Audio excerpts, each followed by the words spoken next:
지난번에 말씀을 나눴을 때 예수님께서는 하나님의 나라는 여기 있다 저기 있다 할 수 있는 것이 아니라 어디 있다고 말씀하셨죠? 하나님의 나라는 너희 안에 있다. 하나님의 나라는 볼 수 있게 오는 것이 아니다. 여기 있다 저기 있다 할 수도 없다. 하나님의 나라는 너희 안에 있다. 그렇게 말씀하셨습니다. 그 예수님은 오늘 본문에서는 너희는 먼저 그 하나님 나라를 구하라. 하나님 나라를 추구하는 사람이 되라고 말씀하십니다. 우리나라를 생각해 볼 때도 보면 나라를 빛낸 사람들이 있죠. 그리고 때로는 좀 나라를 부끄럽게 만든 사람들도 있는 것 같습니다. 종종 자랑스러운 코리안이라는 말도 쓰듯이 좀 부끄러운 어글리 코리안이라는 말도 우리 듣게 되기도 하죠. 예를 들어서 우리는 BTS 같은 연예인이든지 김연아나 손흥민 같은 선수라든지 혹은 이번에 노벨상을 탄 작가 같은 경우에는 우리 한국을 좀 자랑스럽게 만든 사람들로 우리는 여겨지게 됩니다. 그런가 하면 이미 오래전이지만 아주 오래전에 미국의 한 대학 캠퍼스에서 수많은 교직원들과 학생들을 살해했던 한국계 청년이 있었죠. 그런 뉴스를 들으면 우리 마음도 함께 무거워지고 참 부끄러워지게 됩니다.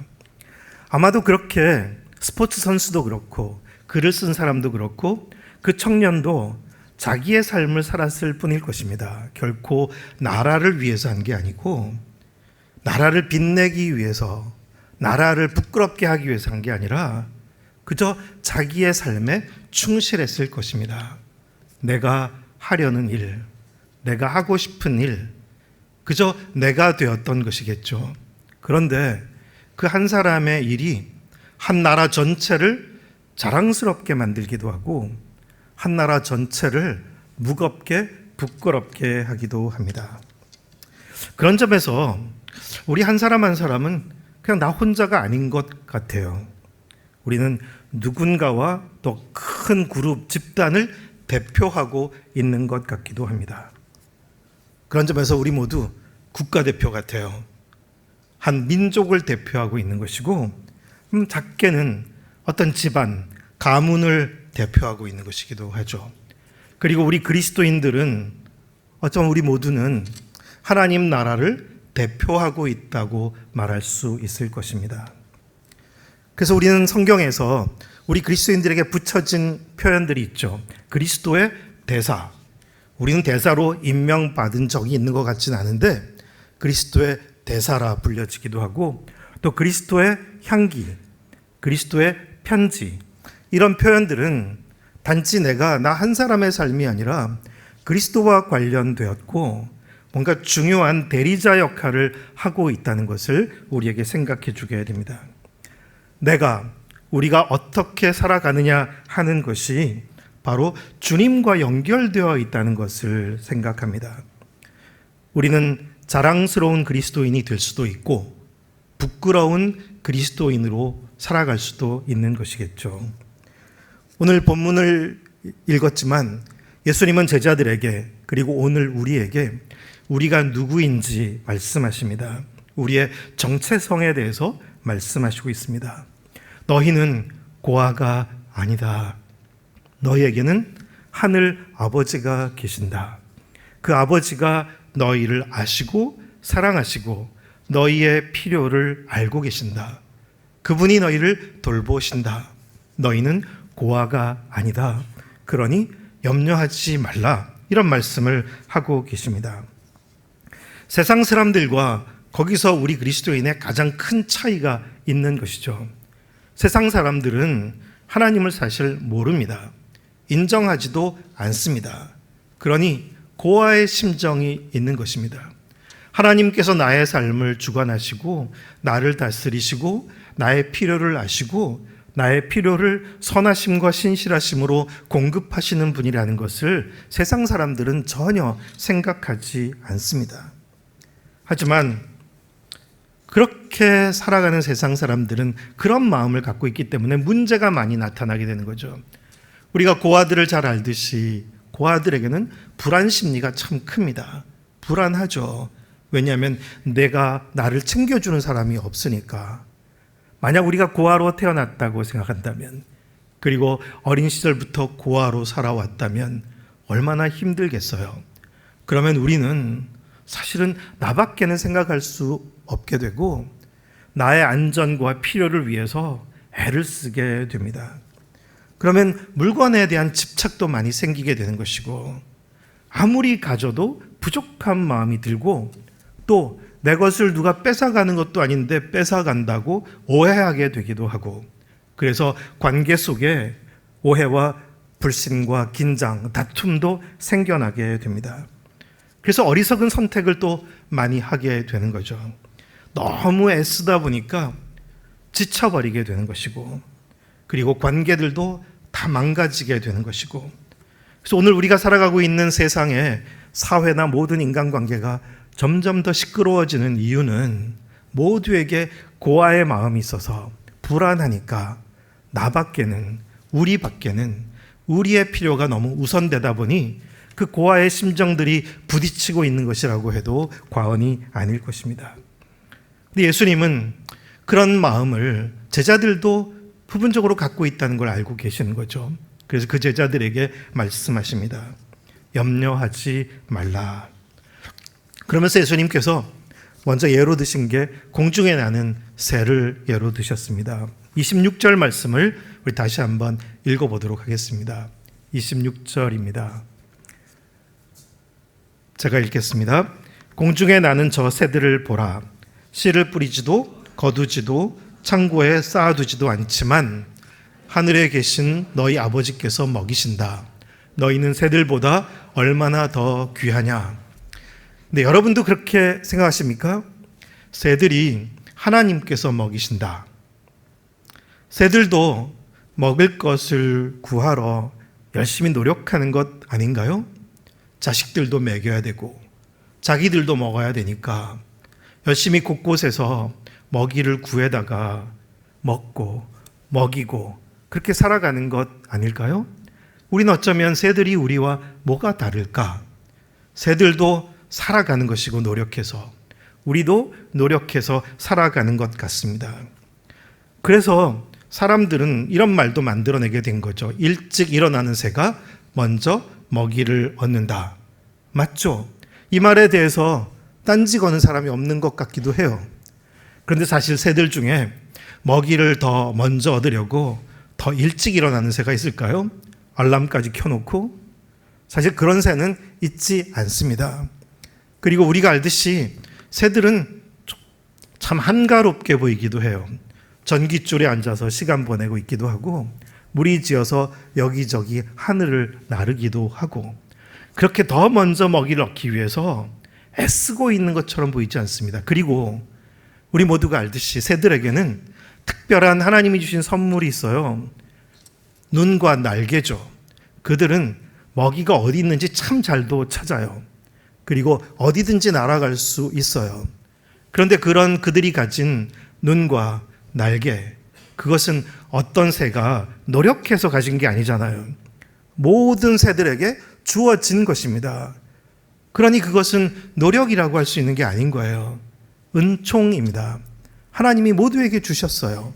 그것으로 먹이도 잘 찾고 그래서 언제든지 얻을 수가 있습니다. 그래서 그런 새들의 삶을 보면 과잉이 있는 게 아니잖아요. 우리 인간처럼 과로하지 않습니다. 과로사로 죽는 새가 없는 거죠. 지나치게 모아들이지도 않고 지나치게 먹지도 않고 자식들을 위해 더 지나치게 쌓아놓지도 않습니다. 그들은 마치 다 알고 있는 것 같아요. 온 땅에 먹을 게 있고 얼마든지 구할 수 있다는 것, 오늘로 충분하다는 것, 하나님께서 우리에게 주신 것으로 충분하다. 그것이 사실 새들의 모습인 것 같습니다. 정말 그렇지 않나요? 우린 갓난 아기들이 태어나서 엄마 젖을 쪽쪽 빨 때 누가 그것을 노력과 헌신이라고 하겠어요? 누구나 하는데, 저절로 하게 되는데, 저절로 하는 것이라면 그것은 선물입니다. 그러니 하나님께서 먹이신다는 말이 틀린 게 아닌 거예요. 새들은 씨를 뿌리지도 않고 곡식들을 모아다 창고에 모아들이지도 않는데 하나님께서 먹이신다. 그러면서 예수님은 너희는 저 새들보다 더 귀하지 않느냐, 그렇게 반문하시는 거죠. 우리가 주님께서 그렇게 보시는 관점을 우리가 갖게 되기를 주님 원하시는 것입니다. 사실 어떤 사람이 일찍 일어나는 새가 먼저 먹이를 얻는다는 말에 딴지 거는 격언도 만들어낸 게 있죠. 일찍 일어나는 벌레는 먼저 잡아먹힌다.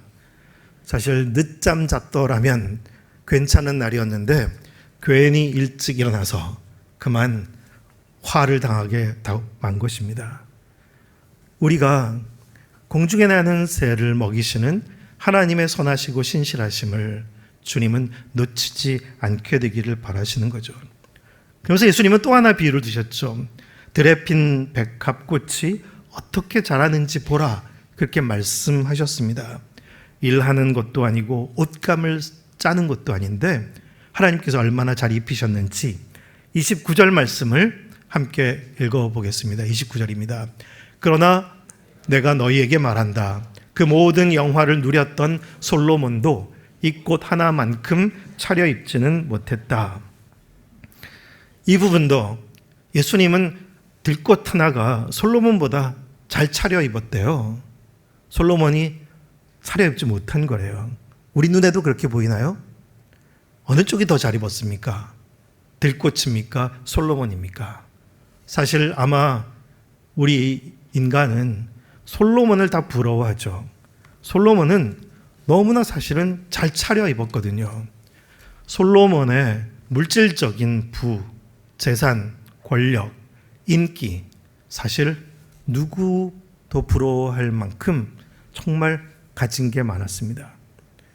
그리고 솔로몬은 통치하는 동안에 한 번도 어려움을 겪은 적이 없어요. 아버지 다윗은 왕위에 오르기 전에도 고생 많이 했고 왕위에 오른 다음에도 압살롬의 반란으로 또 도망자가 되고 고생 많이 했었는데 솔로몬은 태어날 때부터 안전한 왕궁에 태어났고 그리고 죽을 때까지 외적의 침입도 내란도 없었습니다. 곱게 죽었어요. 요람에서 무덤까지 형통했습니다. 부러워요, 부럽지 않아요? 사실 솔로몬은 모두가 부러워할 만한 인생이었습니다. 근데 그 솔로몬도 나중에 노년에 자신의 인생을 회고할 때 전도서에서 어떻게 고백하죠? 헛되고 헛되고 헛되고 헛되도다. 그렇게 자신의 인생을 허무하게 돌아보게 되었습니다. 도대체 어떤 일이 있었기에 그런 고백을 하게 된 것일까요? 예수님께서 말씀하신 이 들에 핀 백합화 들꽃과 솔로몬을 한번 비교해 보면 그 둘이 입고 얻은 영화가 아주 크게 다릅니다. 사실 솔로몬이 입은 영화는 소유로 인해서 얻은 영광이에요. 그가 가진 게 다 사람들이 보기에 부러운 거죠. 만약 솔로몬에게 그 모든 게 없다고 생각한다면, 물질도 없고 인기도 없고 권력도 없다면 누가 솔로몬을 부러워하겠어요? 사실 우리가 솔로몬을 부러워하는 이유는 그가 가진 소유인 것입니다. 솔로몬의 영광은 소유의 영광인 거죠. 하지만 들꽃은요, 들꽃은 타고난 몸뚱아리밖에 없습니다. 더 얻은 게, 가진 게 없어요. 존재 자체로 창조주의 신실한 뜻과 영광을 보여주고 있습니다. 소유의 영광이냐, 존재의 영광이냐, 그 차이가 있는 거죠. 또 하나의 차이는 주변에 미치는 영향이 달랐습니다. 솔로몬은 주변에 어떤 영향을 미쳤나요? 부러움도 많이 샀죠. 그래서 외국에 있는 사람들도 구경하러 오기도 했잖아요. 그런데 사실 솔로몬은 잘 몰랐었는데 솔로몬이 7년 동안 성전을 짓고 이어서 13년 동안 왕궁을 짓느라고 백성들로부터 세금을 과도하게 걷어들이고 백성들을 강제 노동에 동원시켜서 백성들은 점점 힘들어지게 됐습니다. 나중에는 백성들은 허리가 아프고 등이 쑤셔서 힘들어서 한숨 짓고 눈물 흘리고 있었습니다. 그래서 솔로몬의 이 모든 영광은 주변 사람들을 아프게 한 주변 사람들의 고통을 통해서 얻은 영광입니다. 하지만 들꽃은요, 들꽃은 누구에게도 상처를 주지 않죠. 오히려 지나가는 길손들이 들꽃을 보면서 위로받고 또 희망을 얻고 그렇습니다. 누구에게도 아픔을 주지 않는 것이죠. 또 하나 남기고 가는 게 참 달랐습니다. 솔로몬은 뭘 남기고 갔나요? 한편으로는 안전한 국가 모든 것을 아들에게 고스란히 다 물려주고 간 것 같았습니다. 그런데 사실 솔로몬이 남겨둔 게 있죠. 그것은 어둠의 씨앗을 뿌려놓고 갔는데 나라가 결국 아들 대에 가서 두 쪽이 날 그런 분열의 씨앗을 뿌려놓고 갔습니다. 백성들의 마음을 괴롭게 했기 때문에 아들 르호보암 때 백성들이 찾아와서 간청을 하고 제발 이 짐 좀 줄여달라고 했는데 그 말도 듣지 않은 르호보암 때에 가서 나라가 남북으로 갈라져 버리고 만 거죠. 르호보암도 정치를 잘못한 것이지만 사실 원인 제공자는 솔로몬인 것입니다. 그리고 또 솔로몬이 나이가 들어가면서 수많은 이방 여인들을 품에 안았죠. 그러면서 우상 숭배의 문을 활짝 열어놓고 갔습니다. 그래서 솔로몬 이후에 이스라엘의 왕들은 거의 예외 없이 우상 숭배에 깊이 빠져들어가게 되었던 것이죠. 솔로몬은 어둠의 씨앗을 잔뜩 뿌려놓고 갔습니다. 들꽃은요, 들꽃은 들꽃 씨앗들만 남겨두고 가겠죠. 그 씨앗들은 들꽃이 되어서 창조주의 정원을 아름답게 할 것입니다. 그래서 예수님 말씀하십니다. 솔로몬이 이 들꽃보다도 차려입지 못했다고. 주님은 사랑하는 제자들이 우리가 어리석은 생각을 갖고 살아가기보다는 하나님 아버지의 선하심과 신실하심을 신뢰하고 그 안에서 살아가게 되기를 원하시는 거죠. 말씀하십니다. 너희에게는 아버지가 계시지 않느냐. 너희에게는 아버지가 계시지 않느냐. 이방 사람들이야 고아의 심정으로 살아가지만 그렇게 어리석은 선택을 하며 살지만 불안으로 살아가지만 너희에게는 하늘 아버지가 계시지 않느냐. 너희에게 무엇이 필요한지 다 알고 계신다. 그러니 너희는 먼저 그의 나라와 그의 의를 구하라. 그리하면 이 모든 것을 더하여 주실 것이다. 그렇게 말씀하셨습니다. 우리 늘 기도하죠. 주기도문으로 주님의 나라가 임하기를, 아버지의 뜻이 하늘에서와 같이 이 땅에 이루어지기를 기도합니다. 그런데 그 나라를 우리가 누리지도 못하고 알지도 못하고 또 나타내지도 못하는 이유가 뭘까요? 주님은 지난번에도 말씀드렸지만 하나님의 나라는 너희 안에 있다. 하나님의 나라가 시작되어야 할 곳이 딴 데 있는 것이 아니라 너희 안에서 시작되는 것이다. 너희가 하나님 나라의 출발이 되고 시작이 되고 너희 마음에서부터 너희의 삶에서 하나님의 나라가, 하나님의 통치가 이루어지도록 하라. 그것이 주님의 말씀인 것입니다.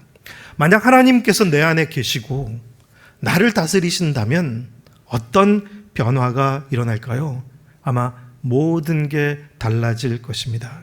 우리는 세상 사람들과 다르게 살아갈 것입니다.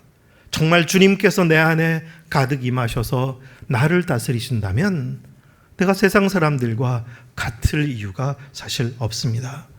내가 이방인이 아니라 하나님의 사랑받는 아들, 딸이라는 것을 알면 우리는 주님과 함께 하나님 나라를 살고 하나님 나라를 또한 나타내면서 살아가게 될 것입니다. 그래서 우리는 예수님, 예수 그리스도의 대사로 또 편지로, 향기로 살아갈 수 있을 것입니다. 그렇게 살아가는 우리 모두가 되기를 축원합니다. 근데 하나님 나라를 추구하고 그 나라를 살아가는 사람은 어떻게 다를까요? 오늘 세 가지를 말씀드리려고 합니다. 첫째는 그 마음에 평강이 있습니다. 불안하지 않습니다. 만약 내가 다스리면, 때로 우리는 내가 스스로 모든 걸 다스리면 더 편할 때가 있는 것 같아요. 운전대도 남이 잡는 것보다 내가 잡을 때 더 편하고, 좀 내가 해야 속 편한 사람들이 있죠.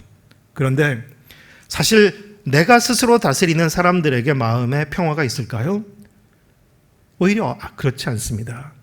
내가 다 해보려고는 하지만 평화가 없는 이유는 내가 다스릴 수 없는 영역이 여전히 있거든요. 사실 부모들이 자식들을 생각해 보세요. 자식이 다스려지나요? 내가 해보려고 애를 쓰고 애를 써도 안 되잖아요. 안 되는 부분이 있으니 불안한 것입니다. 아무리 권력이 주어져서 나라를 다스리는 그런 권력을 가졌다 하더라도 그러면 내가 다스리면 편할까요? 그렇지 않습니다. 내 통치를 달가워하지 않는 사람들이 너무 많고 잘 안 되는 게 너무 많은 거예요. 그래서 스스로 다스리지만 마음에 평화가 없고 여전히 불안합니다. 우리가 우리 마음을 한번 점검해 보죠. 내 마음은 불안한가? 아니면 평화로운가? 나에게 염려와 근심이 있나 없나? 사실 없을 수가 있을까요? 아마 우리 그리스도인이라도 우리는 염려와 걱정이 있고 또 불안하기도 한 거죠. 그런데 사실 그런 마음이 우리를 붙잡고 있다면 우리는 하나님을 놓친 것입니다.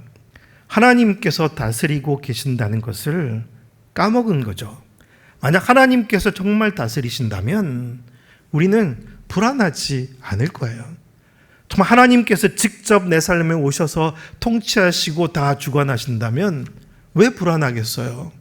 우리는 불안하지도 걱정과 염려도 없을 것입니다.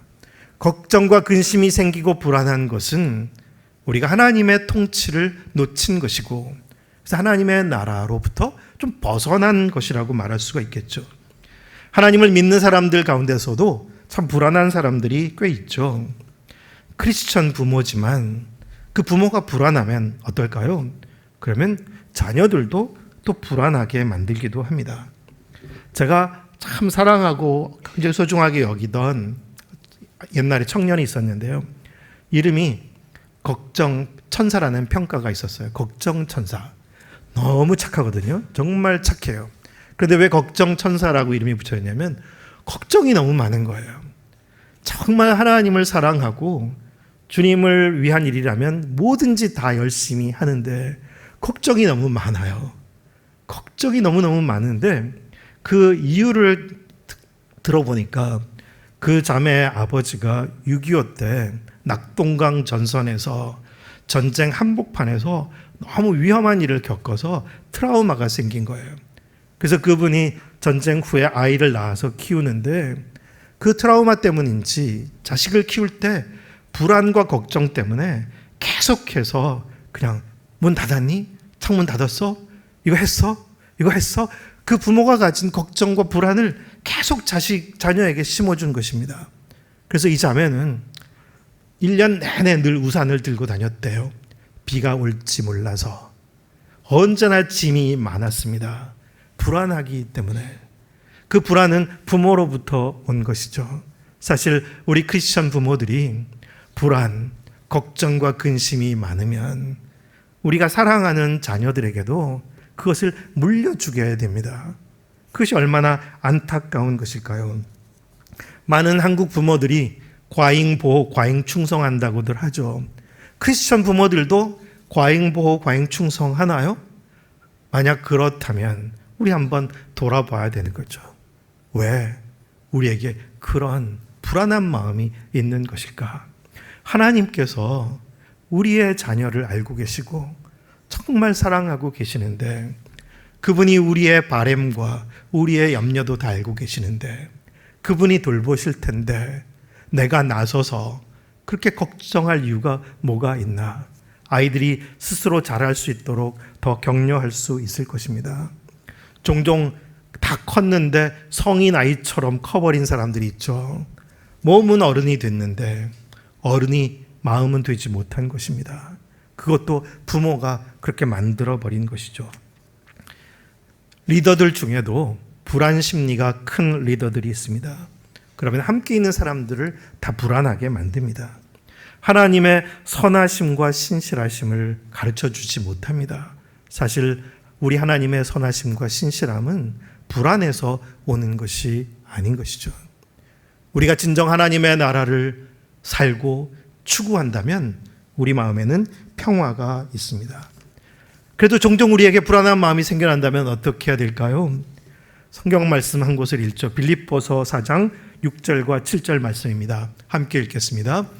아무것도 염려하지 말고 오직 모든 일에 기도와 간구로 여러분이 구할 것을 하나님께 감사함으로 아뢰십시오. 그리하면 모든 생각을 뛰어넘는 하나님의 평강이 그리스도 예수 안에서 여러분의 마음과 생각을 지켜주실 것입니다. 우리에게도 염려가 다가올 때가 있죠. 하지만 성경은 말씀하고 있습니다. 염려하지 말고 기도와 간구로 하나님께 나아가라고. 그러면 모든 지각에 뛰어난 하나님의 평강이 너희 마음과 생각을 지켜주실 것이라고. 거기에서 세상 사람들과 차이가 나오는 거죠. 끊임없는 걱정과 불안으로 살아가는 게 세상 사람들이라면, 그래서 어리석은 선택을 하는 것이 세상 사람들이라면, 우리는 하나님의 선하심과 신실하심을 알기에, 믿기에, 그분께 구하고 그분 안에서 마음의 평화가 찾아오고 또 우리의 생각도 정리가 되는 것입니다.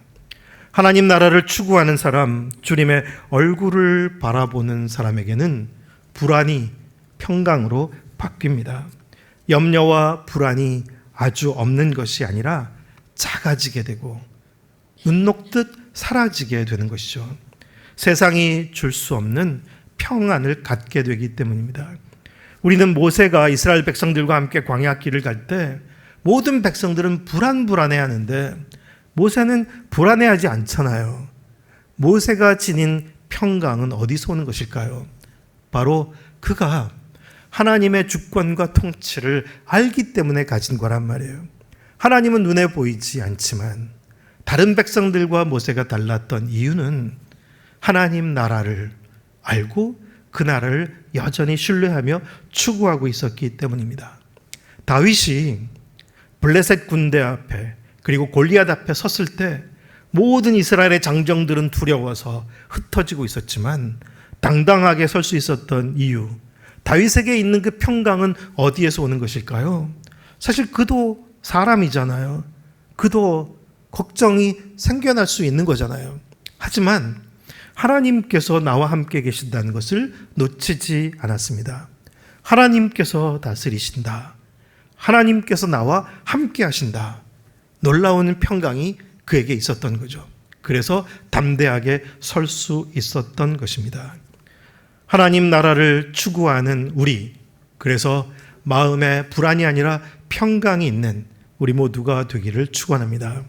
두 번째는 하나님 나라를 추구할 때 우리는 변화와 혼돈을 두려워하지 않습니다. 새로운 시작을 오히려 가져옵니다. 리더들 중에도, 사역자들 중에도 불안 심리가 큰 사람들이 있기도 해요.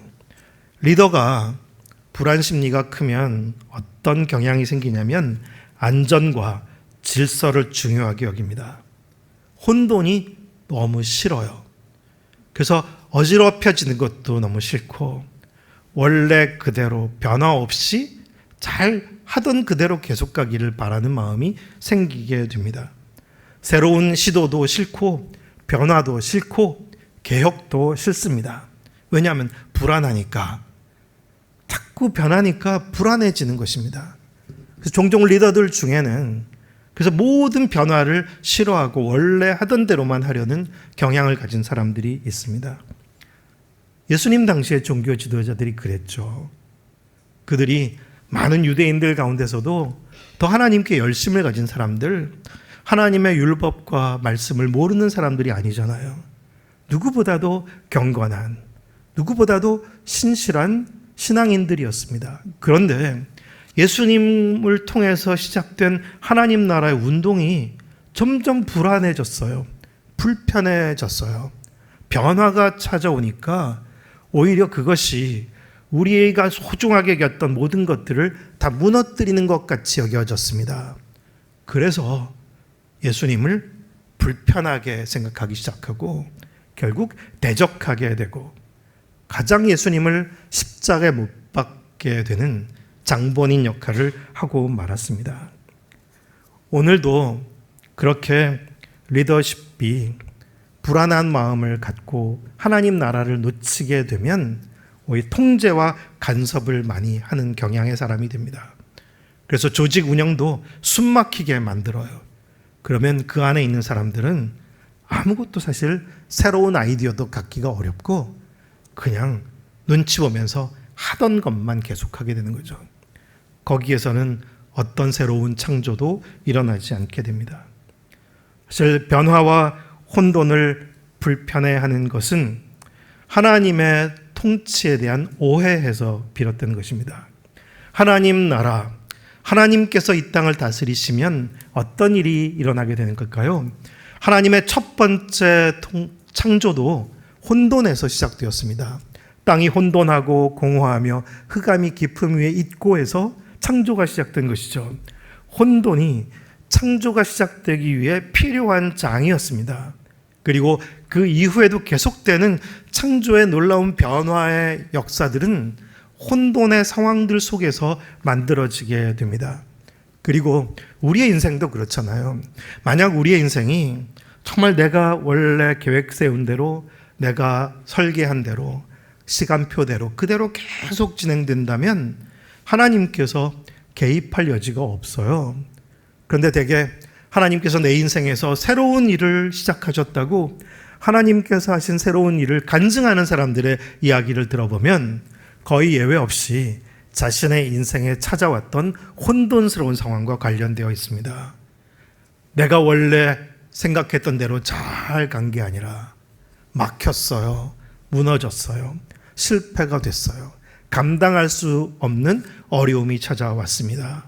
모든 것이 엉망이 되어버렸습니다. 그때 그 절망적인 상황 속에서 하나님께 무릎을 꿇게 되고 하나님의 도움을 청하게 되고 거기서 하나님께서 새로운 인생을 시작하는 새로운 창조가 시작되게 된 것이죠. 혼돈은 우리를 망가뜨리는 것이 아니라 우리를 새롭게 하는 하나님의 섭리인 것입니다. 사실 우리 가정에서도 그런 건 느끼기도 하잖아요. 우리가 집안을 한번 다 대청소를 하고 싶으면 먼저 엉망을 만들어 놓을 필요가 있고 집을 새로 짓고 싶다면 현재의 집을 부숴버릴 필요가 있는 거잖아요. 결국 혼돈은 새로운 창조를 위해 꼭 필요한 것이다 라고 생각할 수 있습니다. 우리 크리스천 부모가 변화나 혼돈을 두려워하면 자식들이 혼돈의 시기를 지날 때 같이 힘들어하고 무너집니다. 하지만 부모가 혼돈과 변화를 하나님의 창조의 과정이라고 이해하고 있을 때는 자녀가 혼돈을 겪을 때도 오히려 격려해 줄 수 있습니다. 너 괜찮아. 어쩌면 이 어려운 시간을 통해 하나님께서 새로운 일을 준비하고 있을 수 있어. 그 하나님을 우리가 신뢰하고 한번 통과해 보자. 그렇게 격려하는 어른이 되는 게 더 중요한 거잖아요. 우리가 크리스천으로서 리더가 되고 어떤 조직의 리더가 돼도 다 마찬가지입니다. 우리의 모든 삶에는 혼돈스러운 상황들이 찾아와요. 누가 잘못해서 찾아올 수도 있고 생각지 않게 찾아오기도 하는 거죠. 그런데 리더가 하나님의 나라를 알고 이해하고 하나님의 통치, 그 나라를 추구하는 사람이 될 때는 변화와 혼돈에 대해서 두려워하지 않습니다. 그래서 함께 있는 사람들을 혼돈의 시기에 격려할 수 있습니다. 우리가 이 시간을 만나게 된 것은 하나님께서 우리에게 뭔가 새로운 길을 보여주시려는 뜻이 있을지 모른다. 우리 한번 그 주님 앞에서 우리의 길을 믿음으로 한번 설계해 보자. 그렇게 격려할 수 있는 것입니다. 변화와 혼돈을 받아들이고 하나님께서 시작하실 새 일을 기대하는 우리 모두가 되기를 소망합니다. 그렇게 서로 격려하는 하나님 나라를 추구하는 우리 모두가 되기를 축원합니다. 세 번째는 하나님 나라를 추구하는 사람은 사람들을 대하는 게 다른데요. 사람들을 섬기고 세워주고 풀어줍니다. 사람들과 관계 속에 긴장과 불신이 생기지 않습니다. 사실 하나님의 통치, 하나님 나라를 놓치면 그래서 생겨나는 모든 인간 사회를 한번 살펴봐 보세요. 다들 자기 왕국을 세우거든요. 하나님이 계시지 않으니까 내가 나의 세계를, 내 인생을 만들고 내 나라를 만들고 내 왕국을 세우려고 하게 됩니다. 그러면 안전지대도 확보해야 되는 것이고 내가 원하는 방식대로 살아가게 됩니다. 그러면 내가 다스리는 나라니까 나는 사람들을 지배하게 되고, 그리고 나의 통치의 방향과 목적이 있으니까 사람들을 도구로 보게 돼서 나의 필요를 위한 도구로 삼습니다. 그리고 나와 함께 있는 사람들이 내 통치권을 벗어나는 게 싫기 때문에 묶어두려고 하게 됩니다. 그래서 때로 크리스천 리더들 중에도, 심지어 선교사들 중에도 그런 마음을 갖게 되는 사람들도 볼 때가 있어요. 소중하게 함께 있었던 사람들을 섬기려고 하기보다는 지배하고, 그리고 세워주려고 하기보다는 이용하고, 그리고 풀어주려고 하기보다는 묶어두려고 하는 것입니다. 심지어 나와 함께 있던 사람이 떠나게 되면 축복해 주지는 못할 진정 저주까지 하는 사람들도 있기도 한 거예요. 다 하나님 나라를 모르는 것이죠. 하나님의 나라, 예수님은 이 땅에서 하나님 나라를 사시고 그 하나님 나라를 가르치시고 하나님 나라를 나타내실 때 사람들을 어떻게 대하셨습니까? 예수님은, 제자들은 예수님을 주라고 부르면서 자신들을 종이라고 생각했는데 예수님은 오히려 주인인 예수님이 제자들의 발을 씻겨주시면서 종의 섬김을 보여주셨고, 예수님은 이 땅에서 만나는 어느 사람도 지배하려고 하신 적이 없었습니다. 그들에게 주어진 하나님이 주신 자유의지를 예수님은 뺏거나 억누르지 않으셨고, 누구도 통제하면서 지배하려 하지 않으셨고, 그들을 그저 섬겨주려 하셨습니다. 예수님은 제자들을 12를 따로 세우시고 또 70을 따로 세우시기도 하고 많은 사람들을 세워가셨지만 그들을 이용할 도구로 생각하지 않으셨습니다.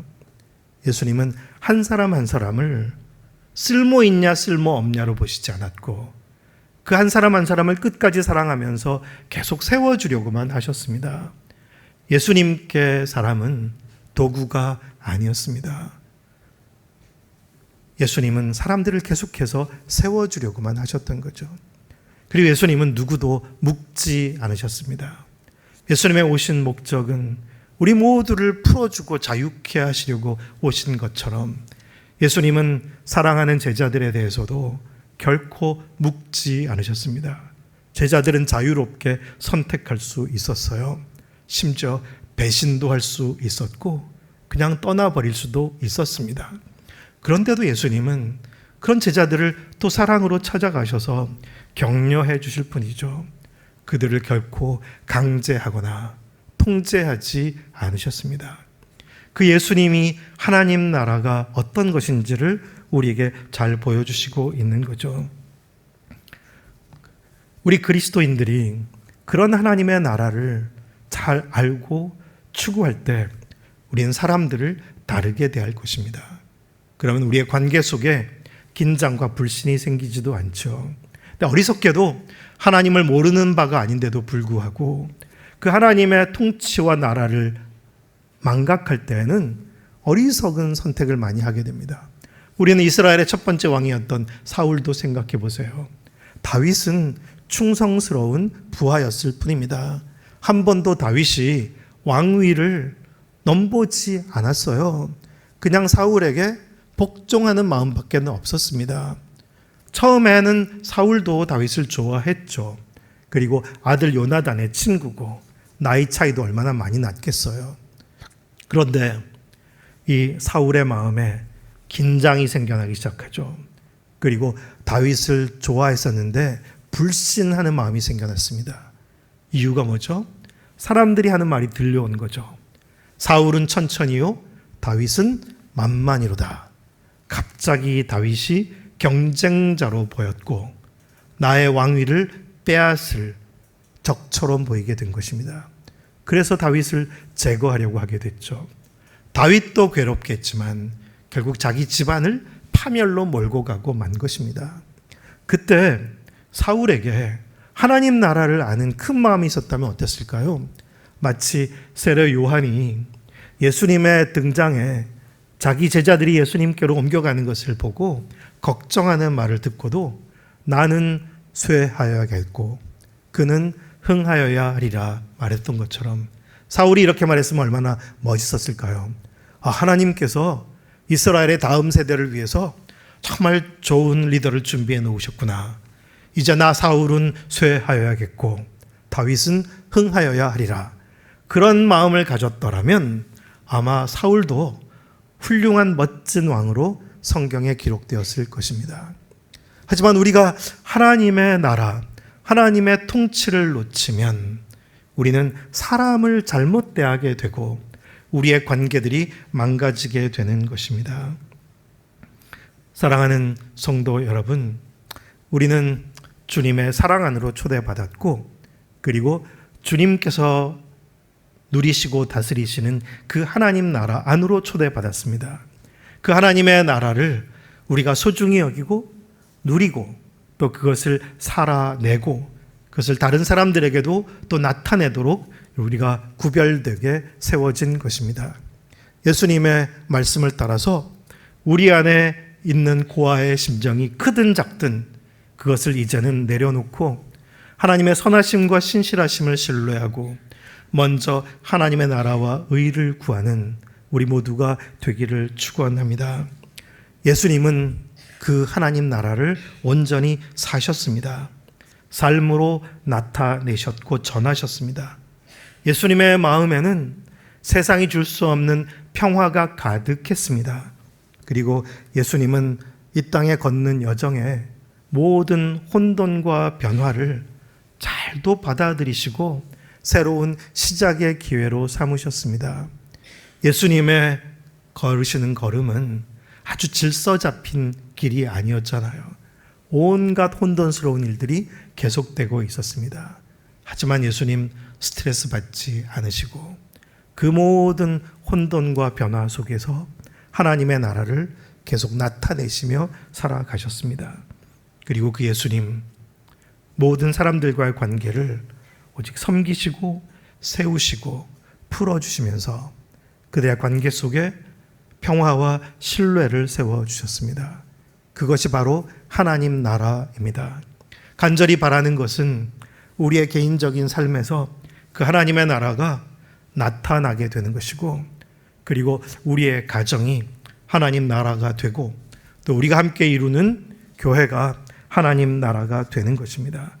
우리가 하나님 나라를 이루고 그 하나님 나라를 함께 추구하며 함께 세우게 될 때 예수 그리스도의 대사로서 또 그리스도의 편지와 향기로서 우리는 주님의 나라를 잘 전하는 통로가 될 것입니다. 그렇게 살아가는 우리 모두가 되기를 주님의 이름으로 축원합니다. 기도하겠습니다. 은혜로우신 하나님, 예수님을 통해서 우리에게 하나님 나라의 꿈을 주셨습니다. 저희를 하나님 나라 안으로 초대하시고 그 하나님 나라의 백성 되게 해주셨습니다.